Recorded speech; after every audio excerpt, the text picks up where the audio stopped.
Cranes, that was a disappointing start to the season for us, but what was your assessment of the action? Yeah, it's not the fairy tale start that all the players wanted to, but it's not the time to have the sort of a bad start to the season. But lads just got to get back to basics: two-touch passing, pass and move, like we've done it all week in training, and they'll just be a little bit. The lads will be frustrated, of course they will. They know, but it happens, and hopefully next week they'll prove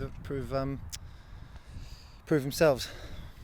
For some players, especially the first year scholars, are you quite relieved to get that first loss out of the way so early on into the season, or would you have rather kind of see it come later on?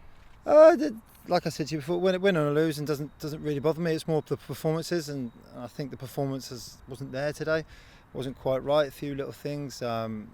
Pre-season hasn't gone exactly the way we'd want to as a group, but that's no excuse to not do the basics in sort of in a game situation. But that's part of the development. That's part of football, and the beauty is you bounce back next week, hopefully against Aston Villa.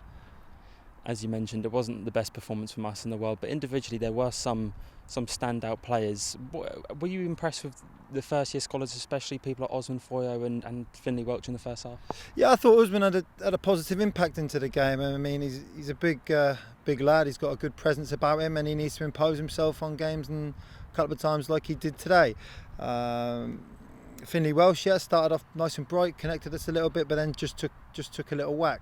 But it's just a transition period for all the first years.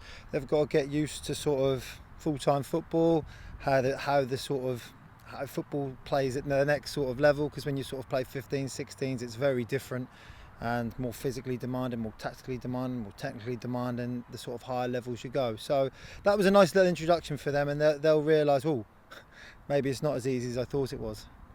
Next game we've got Aston Villa away. Are you expecting a bit more of a performance from the lads next week? Yeah, I expect a reaction. They'll be keen to get back on the pitch Tuesday, so I'd imagine Tuesday's training session will be lively. And then Aston Villa, by all accounts, they won the FA Youth Cup last year. They're a strong side. They got a good setup down there. They're buying a lot of players, so it'd be really another good test for the lads. And that's how you sort of benchmark yourself. You want to go benchmark against the best. That's how you sort of grade yourself. Well, am I better than their best player? Am I better than their best player? Because I want our lads to play. I don't want a loaner player from Aston Villa, from Tottenham, from Chelsea. I want our lads to make it through. So they've got to make the grade, and sort of that's where they can see it in them kind of fixtures. So fingers crossed next week they do themselves justice.